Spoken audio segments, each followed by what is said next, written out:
കഴിഞ്ഞ ദിവസം ഇന്ത്യയുടെ പ്രധാനമന്ത്രി നരേന്ദ്രമോദി തൃശ്ശൂരിൽ ഒരു വലിയ പരിപാടിയിൽ പങ്കെടുക്കുകയുണ്ടായി.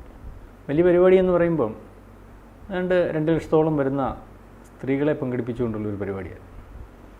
അതിൻ്റെ പങ്കാളിത്തം എല്ലാവരെയും അതിശയിപ്പിക്കുന്ന പങ്കാളിത്തമായിരുന്നു. സ്റ്റേജിൽ വന്നിരുന്ന സ്ത്രീകളെന്ന് പറഞ്ഞാൽ അതും ശ്രദ്ധയപ്പെട്ട സ്ത്രീകളായിരുന്നു. ഈ പരിപാടിക്ക് ശേഷം യൂത്ത് കോൺഗ്രസ് എന്ന് പറയുന്ന ഇവിടുത്തെ കോൺഗ്രസിൻ്റെ കുട്ടിയന്മാർ ചാണകവെള്ളം തെളിക്കാൻ അവിടെ ചെന്നു. ചാണകവെള്ളം തെളിക്കാൻ അവിടെ ചെന്നപ്പോൾ യുവമോർച്ചയായിട്ട് ഏറ്റുമുട്ടലുണ്ടായി. ചാണകവെള്ളം കൊണ്ട് തിരിച്ചു പോകുന്നൊരവസ്ഥ ഉണ്ടായെന്നാണ് ഞാൻ അറിയുന്നത്.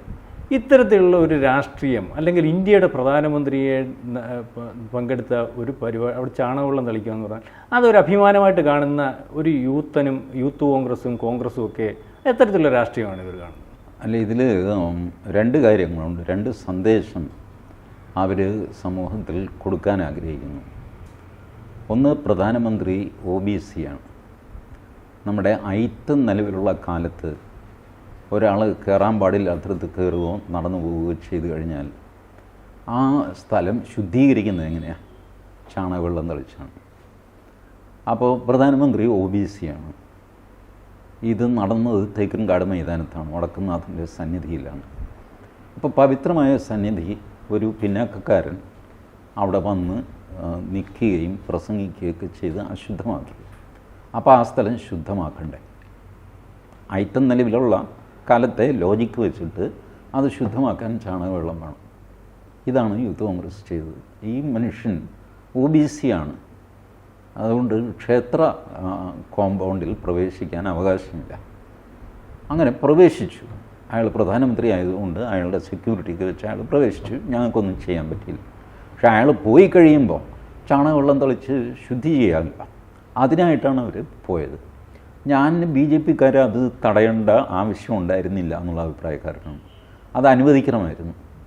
കോൺഗ്രസ് കൊടുക്കാൻ ഉദ്ദേശിക്കുന്ന മെസ്സേജ് ഇതാണ്: ഒരു പിന്നോക്ക വിഭാഗക്കാരൻ ക്ഷേത്ര കോമ്പൗണ്ടിൽ കയറിക്കഴിഞ്ഞാൽ ചാണകവെള്ളം തളിച്ച് ശുദ്ധീകരിക്കേണ്ടതാണ്. ഈ വഴിയെ പോകുന്ന പിന്നോക്കക്കാരനൊന്നും നമുക്ക് തിരിച്ചറിയാൻ പറ്റില്ല.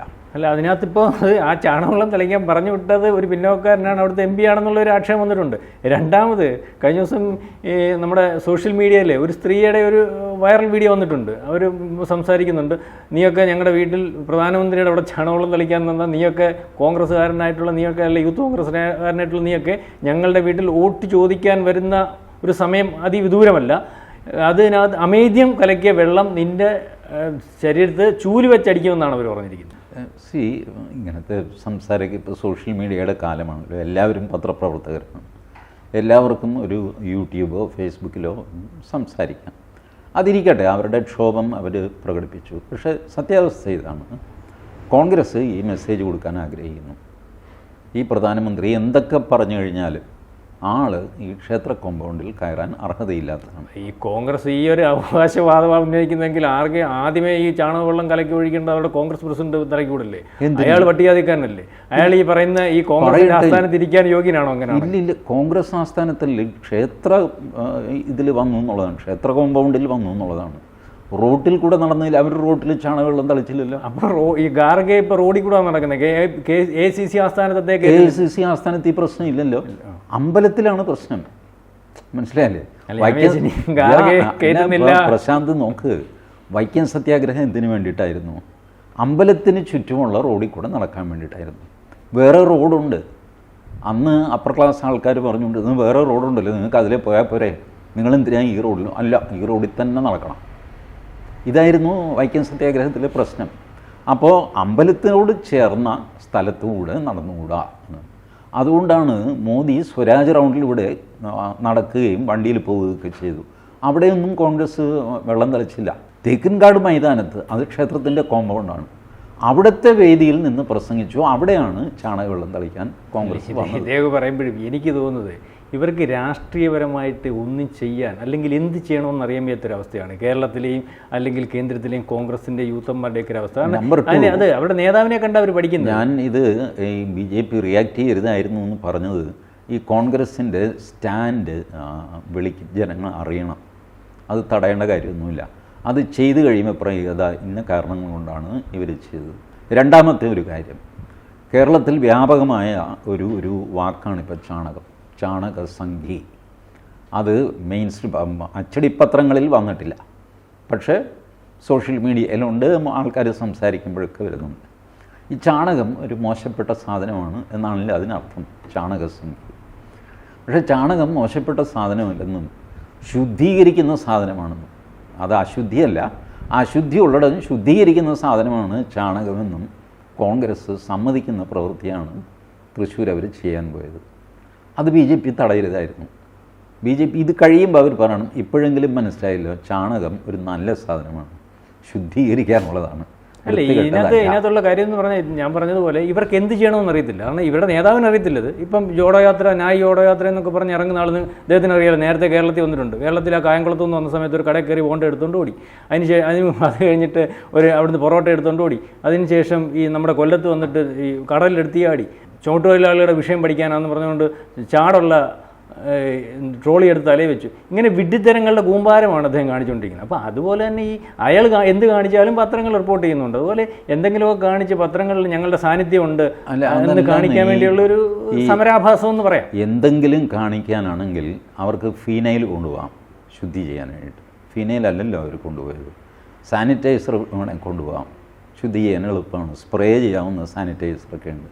ഇതല്ലല്ലോ കൊണ്ടുപോയത്. അവർ കൊണ്ടുപോയത് ചാണകവെള്ളമാണ്. ഈ ചാണകവെള്ളം ഒരു സിമ്പലാണെന്നേ. ആ സിമ്പലിൽ ഞാൻ നേരത്തെ പറഞ്ഞ ഐത്തത്തിൻ്റെ അർത്ഥമുണ്ട്, ശുദ്ധിയുടെ അർത്ഥമുണ്ട്. ഈ രണ്ടർത്ഥത്തിലും കോൺഗ്രസ് ഇത് പ്രയോഗിച്ചു എന്ന് പറയുന്നത് BJPക്ക് അഡ്വാൻറ്റേജസ് ആയിട്ട് ഉപയോഗിക്കാൻ പറ്റും. അവർ ഈ ഉന്തുത്തള്ളം ഉണ്ടാക്കേണ്ട ഒരു കാര്യമൊന്നുമില്ല. കാരണം പ്രധാനമന്ത്രി പോയി കഴിഞ്ഞു, വേദി അഴിച്ചുകൊണ്ടിരിക്കുന്നു. ആ സമയത്ത് ഒരാൾ അല്പം ചാണകവെള്ളം അവിടെ തളിച്ചുകൊണ്ട് ഒന്നും സംഭവിക്കാൻ. ശുദ്ധീകരിക്കുന്ന സാധനമാണെങ്കിൽ ശുദ്ധീകരിക്കുന്ന സാധനമാണ് ചാണകസംഖ്യ എന്ന് വിളിക്കുമ്പോൾ ഈ BJPക്കാരെല്ലാം അപ്പം ഞാൻ ഫേസ്ബുക്ക് പോസ്റ്റ് ഇട്ടിട്ടുണ്ട്, സംഖ്യ ഒരു തെറിവാക്കല്ല, എന്നെ ആരെങ്കിലും സംഖ്യ എന്ന് വിളിക്കുന്നത് എനിക്ക് കുഴപ്പമില്ല. ചാണകവും ഒരു മോശപ്പെട്ട സാധനമല്ല. പ്രശാന്തിനോട് ഞാൻ പറയട്ടെ, എൻ്റെ വീട്ടിൽ 2 പശു ഉണ്ടായിരുന്നു, അത് കൂടാതെ ഒരു പശുക്കുട്ടി, ഇത് കൂടാതെ 2 ആട്. ഈ പശുവിനെ അഴിച്ചു കെട്ടുക, ഇതെല്ലാം അമ്മ എന്നെ കൊണ്ട് ചെയ്യിച്ചിരുന്നു. മുറുമുറുത്തോണ്ടാണെങ്കിലും ഈ കളിക്കാൻ പോകാൻ നേരത്താണ് അമ്മ പറയുന്നത്, പോയി പശുവിനെ കെട്ടി എന്നൊക്കെ പറഞ്ഞ് ആ മുറുമുറുത്തോണ്ടാണ് ചെയ്യുന്നത്. പക്ഷേ ചെയ്തുകൊണ്ടിരുന്നു. പശുക്കൾക്ക് എന്നോടും അമ്മയോടും ഒക്കെ വലിയ കാര്യമായിരുന്നു, അച്ഛനോടും ഒക്കെ. പശു ഞങ്ങളുടെ ഒരു കുടുംബത്തിലെ അംഗം പോലെ ആയിരുന്നു. ചാണകം ഞാൻ വാരിയിട്ടുണ്ട്. ചാണകം മെഴുകിയ തറ ആയിരുന്നു എൻ്റെ വീടിന്.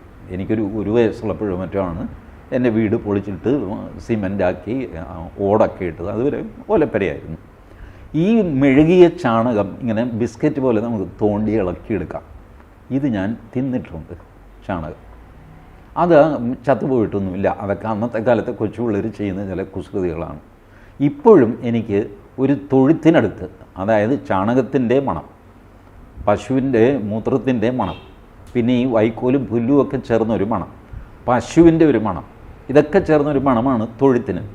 ഒരു തൊഴുത്തിൻ്റെ അടുത്ത് കസേരയിട്ട് പത്രമോ ബുക്കോ വായിച്ചിരിക്കാൻ എനിക്ക് യാതൊരു കുഴപ്പമില്ല. ഞാൻ ആ ഗന്ധം ആസ്വദിക്കാറൊന്നുമില്ല. പക്ഷേ എനിക്കതിനോട് അങ്ങനെ ഒരു അവർഷൻ, ചാണകത്തിൻ്റെ ഇല്ല. I am comfortable with that. It's not irritating എന്ന് വെച്ച് ചാണകം നല്ലതാണെന്ന് പറഞ്ഞിട്ട് വീട്ടിനുള്ളിൽ ചാണകം കലക്കി വെച്ച് അതിൻ്റെ ഗന്ധം ഇങ്ങനെ ശ്വസിച്ചുകൊണ്ട് ആ രീതിയിലല്ല ഞാൻ പറയുന്നത്.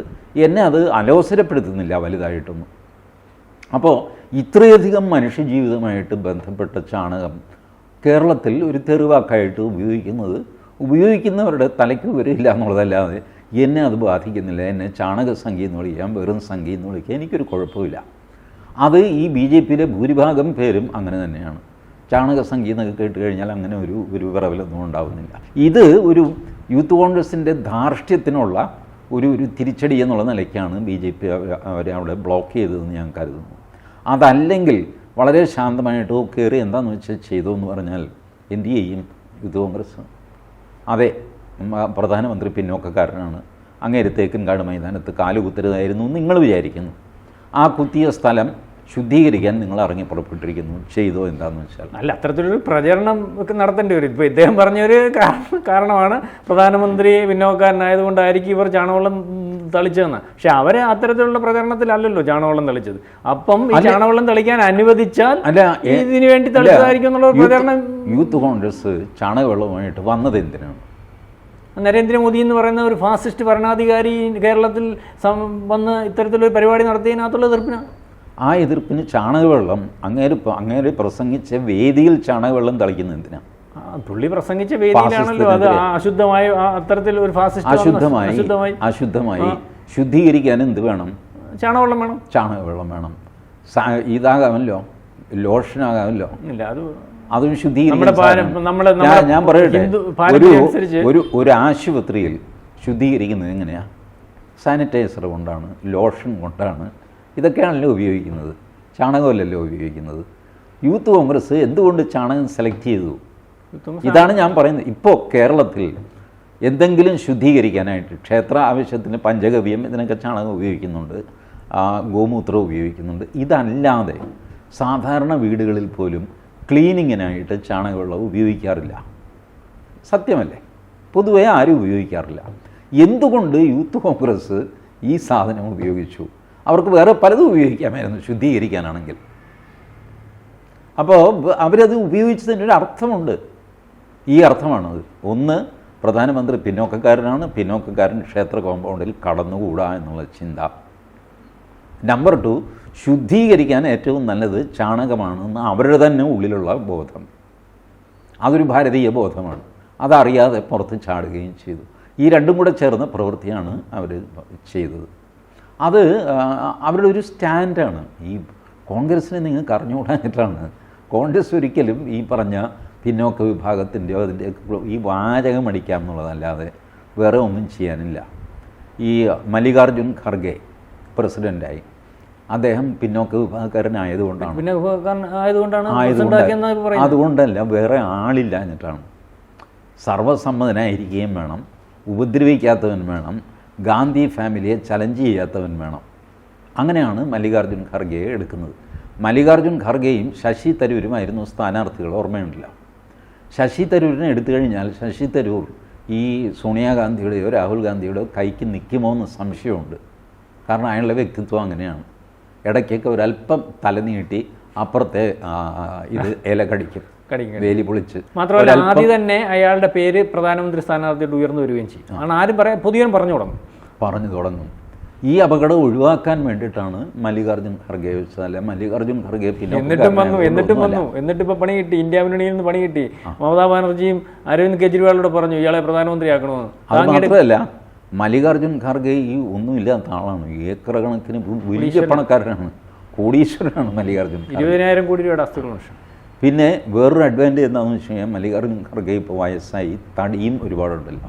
അപ്പോൾ രണ്ടുപേര് പിടിച്ചാൽ മാത്രമേ അദ്ദേഹത്തിന് കസേരയിൽ നിന്ന് നയിക്കാൻ പറ്റുള്ളൂ. കഴിഞ്ഞ ദിവസം അതിൻ്റെ ഫോട്ടോ വന്നിരുന്നു. നമ്മളുടെ മുൻ പ്രസിഡൻറ്റ് രാംനാഥ് കോവിന്ദ് ഒരു കൈക്ക് പിടിച്ചിരിക്കുന്നു, ഒരു സ്റ്റേജിൽ ചടങ്ങിൽ വെച്ചിട്ടാണ്. വേറൊരു കൈക്ക് പിടിച്ചിരിക്കുന്നു. രാംനാഥ് കോവിന്ദ് തന്നെ അല്പം പ്രായമുള്ള ആളാണ്. അദ്ദേഹമാണ് ഒരു കൈ പിടിച്ചിരിക്കുന്നത്.